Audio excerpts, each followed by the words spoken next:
we're ready. I will call this meeting to order. It is Tuesday, March 4th, 2025, and we are here at 10:30 to review the area of impact letter. And I will turn it over to PNC. Could you state your name? And Dan Martinson, Administrator, Planning and Zoning.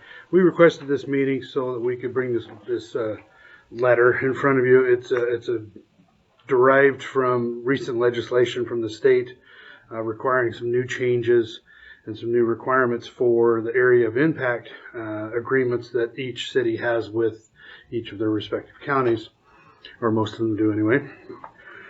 And so in the past, there's been agreements and requirements for those areas that the county works with when they do proposed developments.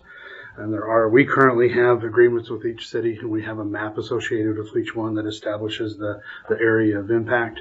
When we have, and each agreement is a little bit different with each city, and I think part of what this is to unify the agreement with each city, so it's the same and it applies the same.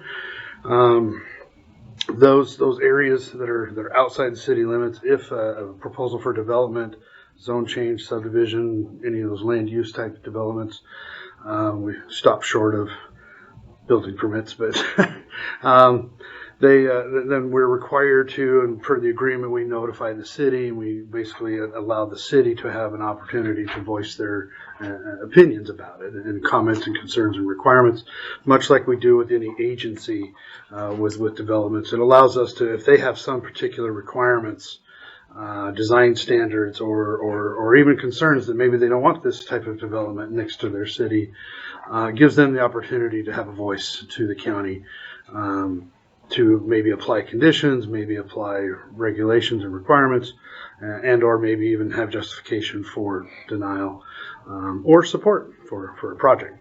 Again, those have been individually developed over the years. They are set up to just repeat as necessary until one of the cities decides they want to change their agreement. Part of the new establishment is that we review this every 5 years rather than just letting it go forever and go that way. So this letter is a letter requesting the cities to take some action, and that's why we brought it in front of you, so you'll be aware of what's happening, and also ultimately it will culminate in a series of ordinances that we will adopt as a county, and those ordinances will be those agreements and establishing those boundaries as those new areas of impact, and then all of that will be meeting these new requirements that are spelled out in this new legislation. So in this new legislation, they lay out a host of requirements for no overlap, for no more than 2 miles, and a variety of those kinds of things. And so we'll redevelop those agreements to meet those specific requirements.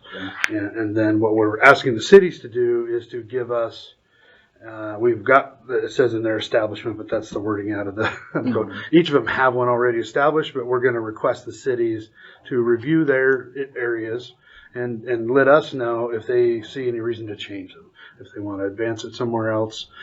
There's some provisions in here to be more specific about areas that you will actually want to annex. Many times in the past, they would just blanketly take a big area, even though they were never going to annex that way. And it messes up the process of subdivision going on somewhere, and it's within the ACI that's never going to affect that city. So it's just a time squeeze for everybody. So they're looking to modify it to the point where make sure that it's meaningful area of impact for you.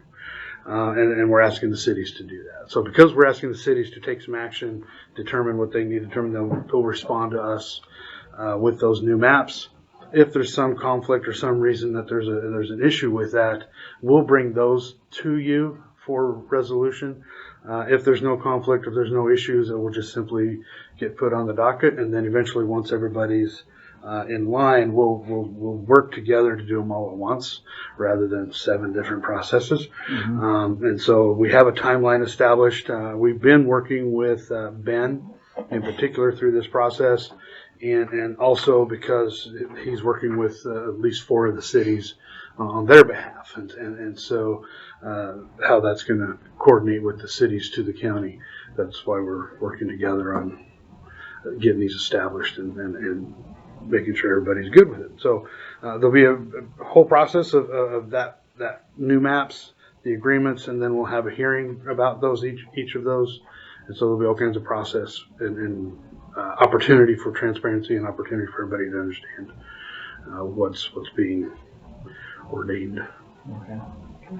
Now, So this letter is just a simple request for information for us to get us that map and engage in the process.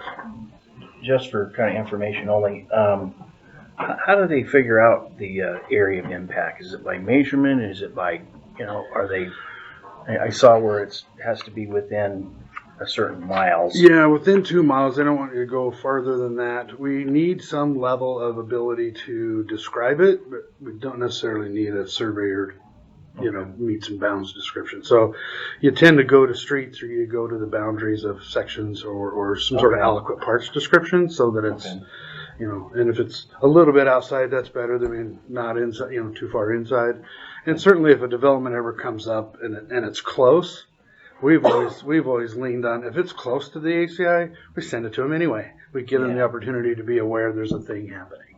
Okay. And that's the whole premise of the agreement, is that the county isn't approving some form of development that is adversarial to what the city needs or wants.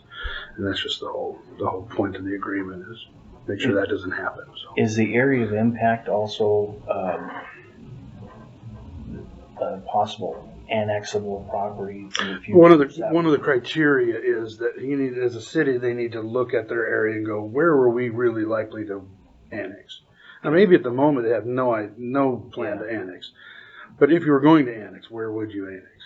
And then reasonably put that into play in as part of your map. And so, then with 2 miles, and for our area, 2 miles is a gargantuan amount of space. So. 2 miles from the next town. Right, and so where Smelterville, Kellogg, and Wardner overlap, they'll have to have their own agreements with each other on what's developing within the cities and how it affects the neighboring city. That's between them, and this doesn't really address that. Can areas of impact overlap? They can today. They could, and then in our agreements, our agreements would say part of our thing is both cities get noticed and both cities have an opportunity to have an opinion. Okay. We don't have very many of those spaces, so it's never really been an issue. But the new legislation specifically says they shall not overlap. So they got to figure out where they're going to butt up against each other and agree to agree. Okay. All right. So this is just a letter requesting them to do stuff, and because we're requesting them to take action, we thought it was prudent to bring in front of you, and as well as an acknowledgement of what's happening, because I'm sure the questions will start going out of, what is this the county's trying to make us do? It's just sharpening the pencil on what we've already done for decades. Okay.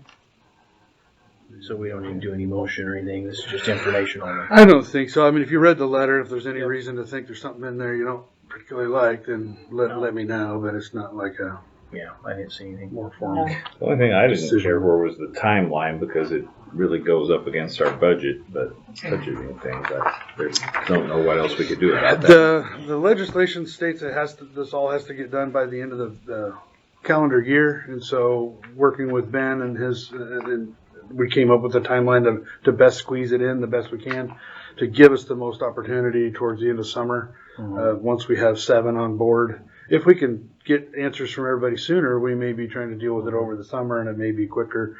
Arguably for you guys, it really won't come back before you until we're ready to schedule for the hearing to address it. And or between now and then, if there's some particular discrepancy a city has with the boundary, and honestly, I don't see that. I mean, if the city wants an area, the county's not going to particularly have a reason to say no. So it's not really I don't see it being adversarial. It would be they think they want more, and it probably is reasonable, and they can justify that it's some place that they may annex, then it should be no big deal. So I don't see a lot of opportunity for discrepancy or any kind of infighting about it. So largely it will just be a process of putting the ordinance together, putting the maps together, scheduling it for a 7-part meeting. Probably each of the cities need to go through their process to approve their maps and approve their ideas. So that's what's going to take some of this time frame into the summer, is each of the cities need to have some opportunity to figure their stuff out, have a meeting about it, have their approvals, and then send that back to us. Okay. Anything further? Any questions from Commissioner Cowles? No. Commissioner Dose? No. Okay. Public? Quick question. Yes. Dan, was the Maverick property, was that in Smelterville City of Impact? I'd have to relook at the map, but I'm going to say yes. Because they came all the way over to Government Gulch, I believe, and Kellogg comes to. Kind of a minus here because they got the taxing property out of us. Anyways, my other one is this has been in effect for a long time. I'm in the city of Wallace with Impact, a mile out of town, and I really don't believe that the city does nothing for me, but if I do a conditional use permit, it goes to the city. They actually have a comment on what I do up there. I don't think that's right. I think I've been in the city, me and Dan were talking, I think probably since the 70s when I was in high school. That's a long time to just keep doing it and not adjusting that, hey, you're not going to annex it in. You do nothing for me, so why should I have to go through you too? Mm-hmm. And like I said, usually they have no comments, but they can. That's a big point. Mm-hmm. And I get nothing for it. And I have to throw this out. I really, really have a problem with legal counsel representing both sides on this issue. Okay. Thank you. All right. Thank you. If there's nothing further, we're adjourned.